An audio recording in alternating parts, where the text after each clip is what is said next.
الحمدللہ رب العالمین والصلاة والسلام علی نبینا محمد وعلی آلہ وصحبہ اجمعین، اما بعد۔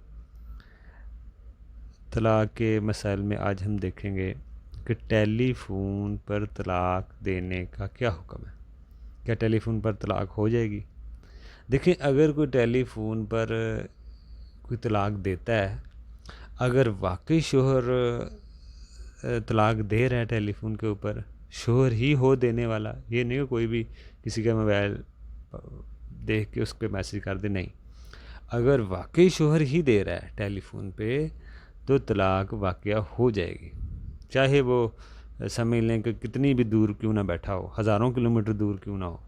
اگر شوہر ٹیلی فون پہ طلاق دے رہا ہے، طلاق کی شرائط پائی جا رہی ہیں جو پہلے پیچھے ذکر کر چکا ہوں میں، طلاق دینے میں کچھ شرطیں ہیں، بیوی کی حالتیں ہیں، وہ سارا معاملہ ٹھیک ہے، تو ٹیلی فون پر بھی طلاق برل واقع ہو جاتی ہے۔ اسی طرح واٹس ایپ پہ دی گئی طلاق بھی واقع ہو جائے گی، ٹھیک ہے نا، کیونکہ لکھنے سے بھی طلاق واقع ہو جاتی ہے۔ میسج پر اگر آپ لکھ رہے ہیں تو اس سے بھی ہو جاتی ہے، اگر نیت ہو آپ کی تو ہو جائے گی۔ دوسرا مسئلہ، اگر کوئی بیوی کو میسج لکھے طلاق کا پھر ڈیلیٹ کر دے، اگر نیت تھی پہلے تو طلاق ہو جائے گی، چاہے بیوی کو علم ہو نہ ہو، کیونکہ پہلے اس نے نیت کی، میسج لکھا، نیت کر دی طلاق کی، پھر چاہے وہ بعد میں ڈیلیٹ بھی کرتا ہے، اگر نیت تھی پہلے تو پھر طلاق ہو جائے گی، چاہے بیوی کو علم ہو نہ ہو، کیونکہ اگر اس نے لکھا میسج، اب میسج اس نے لکھا ہے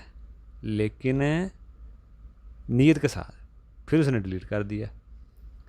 اب آپ یہ کہیں گے بیوی کو تو علم ہی نہیں ہوا، تو بیوی کو علم نہ بھی ہو، اس نے اپنی نیت کے ساتھ طلاق لکھی ہے،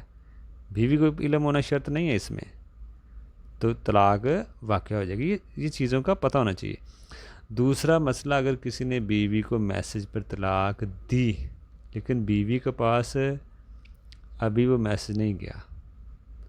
تو پھر بھی طلاق ہو جائے گی، کیونکہ بیوی کو علم ہونا اس میں شرط نہیں ہے طلاق کے لیے، کیونکہ طلاق کا جو حق ہے وہ مرد کے پاس ہے، بیوی کے پاس نہیں ہے،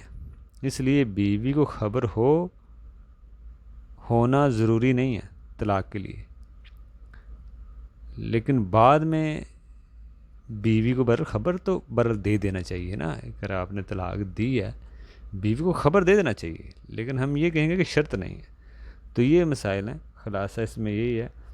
کہ اگر آپ ٹیلی فون پر بھی طلاق دیتے ہیں، طلاق کی شرطیں پائی جا رہی ہیں، تو طلاق واقعہ ہو جائے گی، چاہے آپ کتنی بھی دور کیوں نہ بیٹھیں، اور لکھنے سے بھی ہو جاتی ہے، میسج پہ بھی ہو جاتی ہے، بیوی کو علم ہو نہ ہو، کیونکہ آپ نے تو نیت کر دی ہے، بشرطے کہ آگے جو شرطیں ہیں بیوی کی، جیسے بیوی حائضہ ہے تو پھر تو حیض کی حد میں طلاق ہی نہیں ہوگی، گناہ کر رہے ہیں آپ۔ اگر ایسا مسئلہ نہیں ہے، بیوی حائضہ نہیں ہے، تو پھر اس میں کوئی مسئلہ نہیں ہے کہ پھر آپ اگر طلاق دیتے ہیں تو پھر طلاق